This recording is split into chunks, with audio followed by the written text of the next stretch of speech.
Yo, what up, all things everywhere? This is your boy Dion, back with another video. Today I wanted to do a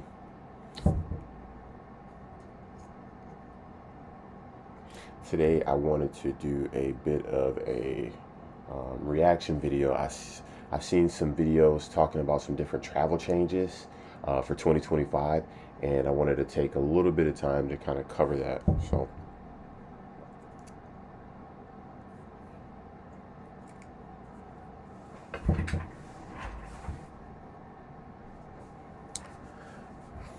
All right, yo, this is Dion back with another video for All Things Everywhere, and there's been some changes to travel in 2025, and I just wanted to record a video and do like a little reaction video to discuss some of the changes that I see. So let's see what we got. Gonna light it up in here.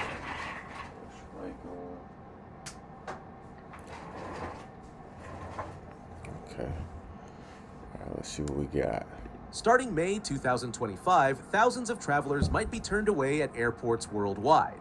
New rules are changing how we fly, cross borders, and pack our bags. These changes affect everyone, from first-time flyers to seasoned travelers. The biggest shock? Your current ID might not work anymore. Your usual packing routine could get you stopped at security. Even your trusted passport process is changing. But don't cancel your 2025 travel plans yet. I've broken down every new rule you need to know. Let's make sure you're ready for your next trip. Number 1. Real ID deadline. Starting May 7th, 2025, your old driver's license won't work for air travel. You'll need a Real ID compliant license instead. Look for a star in the top corner to confirm it's approved. While only 70...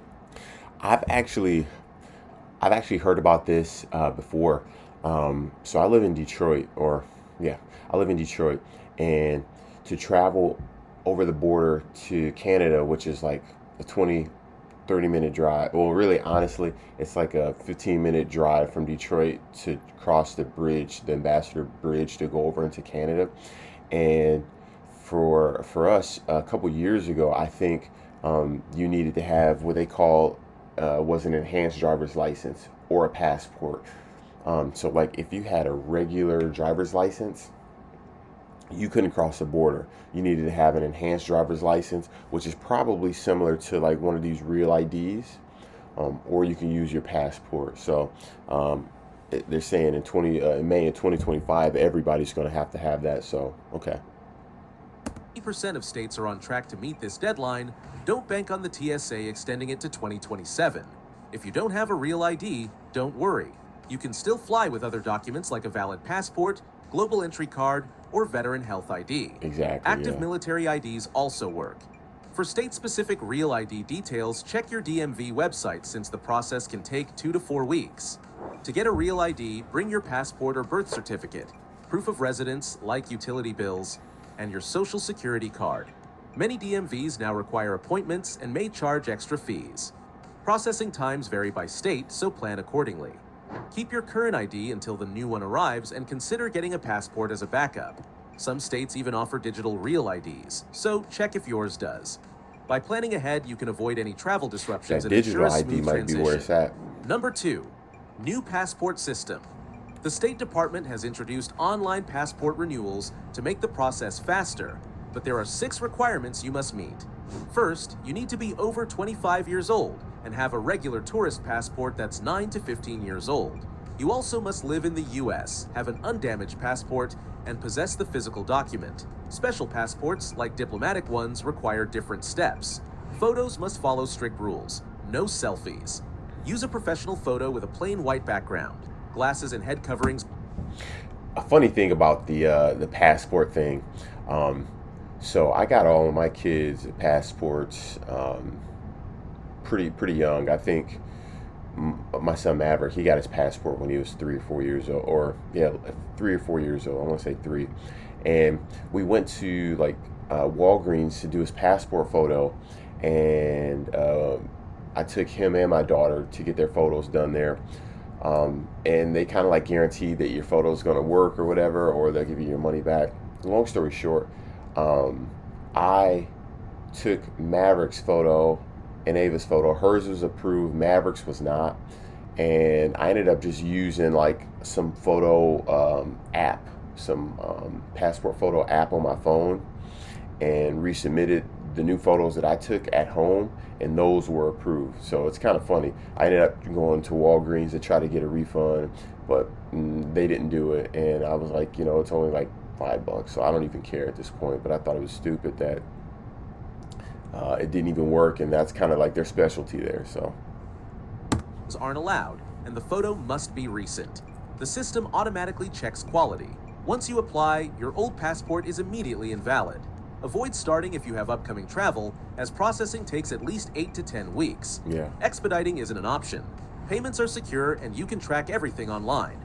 Save digital copies to stay organized. If you're finding these new rules helpful, hit that like button. It helps more travelers find this important info. Number 3, EU travel authorization. Starting in 2025, Americans will need ETS approval to enter Europe. What is that? The system launches in the second quarter with a $7.50 fee valid for 3 years. Applications must be completed before booking travel, as the system conducts automatic background checks. ETS approval is required for all non-EU visitors, including cruise passengers, bus tourists, and even day trippers. Wow. Children need approval but are fee exempt, What as is are ETS? seniors over 70.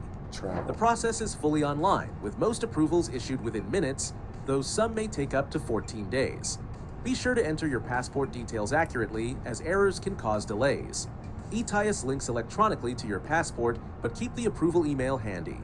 The authorization covers 27 EU countries plus Iceland, Norway, and Switzerland, allowing multiple trips up to 90 days each. Renew 3 months before it expires and plan for busy seasons. Number 4, liquid. All right, I got to figure out what is ETIS travel. What is that? Application ET. What is this? European Travel Information Authority. Okay, all right, authorizations. Liquid rules reversal. The EU's planned liquid rule changes have been cancelled, meaning the 100 milliliter limit per container is back.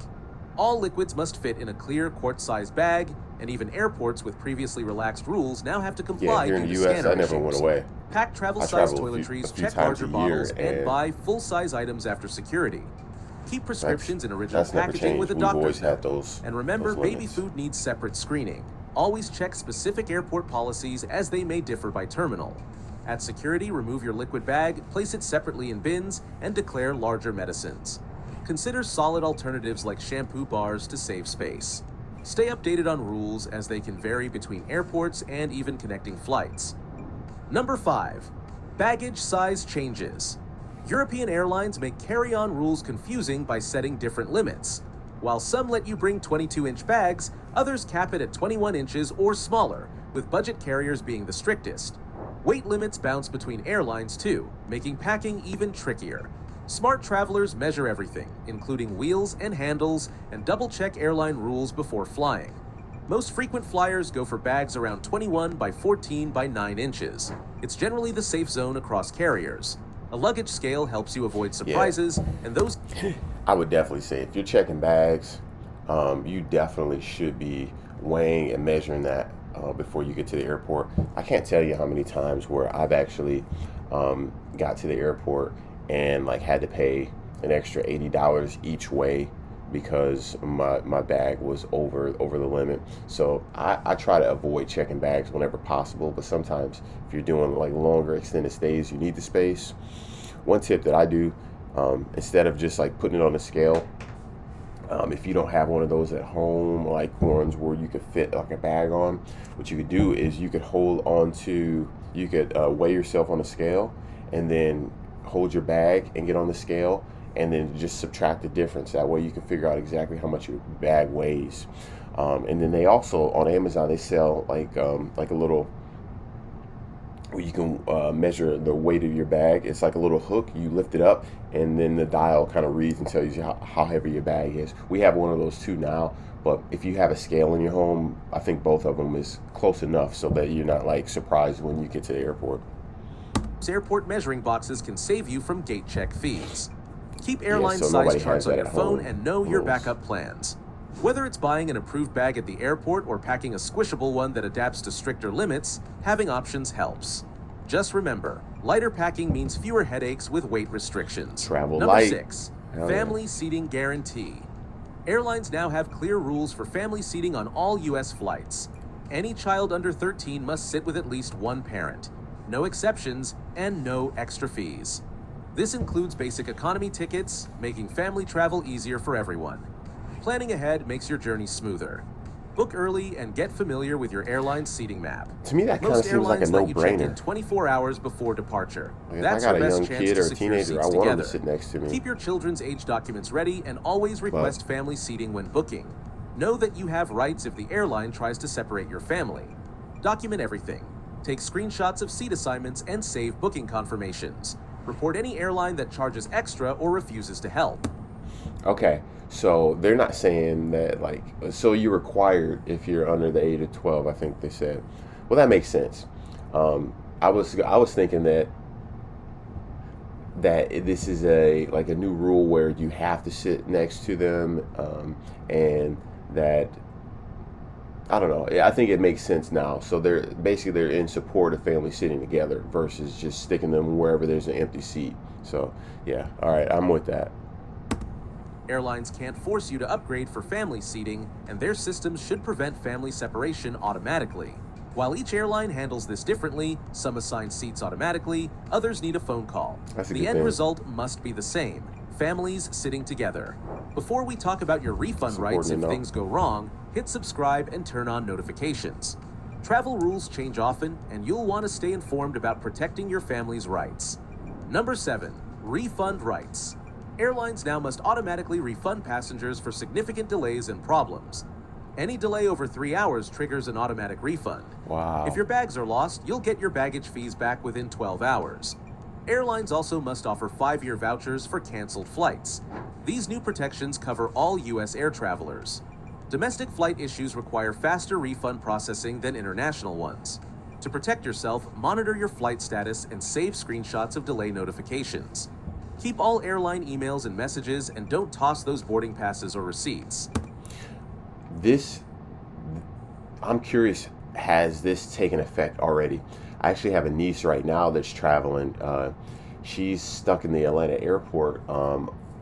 Yesterday she called when we were going sledding, and let me back it up. There's been like a lot of snow that's going across the east and even parts of the south, the United States. In the Midwest for sure, we got dumped on, and I know that she's been delayed.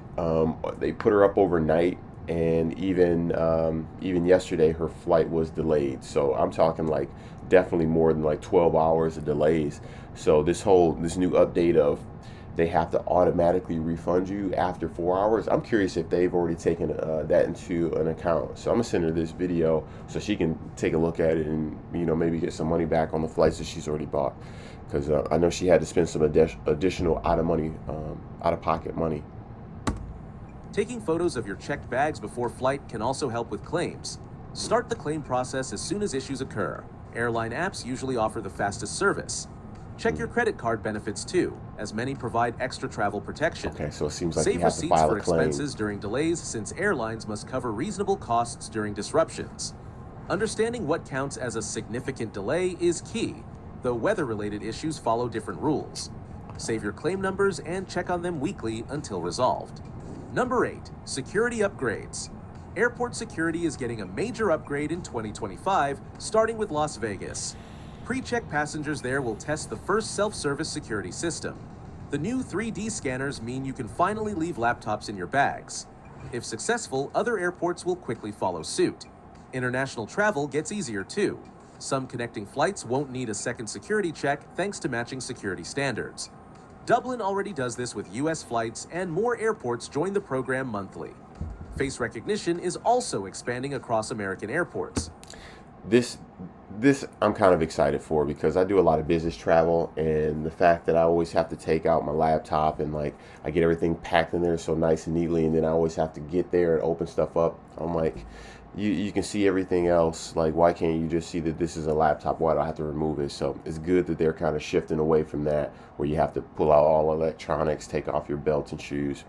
A side note, I have an Amex card, and I have free TSA pre-check, but I have not done it yet, and it's covered. So maybe this month will be the month where I go ahead and just get that done. Never used it, but it's free with my American Express card. I just have to purchase it on the card, and then the money's reimbursed. So maybe I'll take advantage of that finally. Pre-check lanes get these upgrades first, making security both faster and stronger. Regular lanes will catch up later in the year. The key to smooth travel is staying prepared. Keep your documents handy and follow the new screen prompts. Remember, different airports might use different systems during this transition. When Canada's hit Boom. So that is a reaction to the 2025 travel changes that will affect your next trip. Definitely a couple upgrades and a couple things that could be useful. So if you like this video, comment below some of the changes that you're kind of looking forward to, or some things that you think will affect your travel. I'm kind of curious to hear about it. And again, there's a couple new updates that I heard about, so I'm going to make sure I forward it to some of the people that I know as well. But I appreciate you watching. I hope you have a good one. Peace.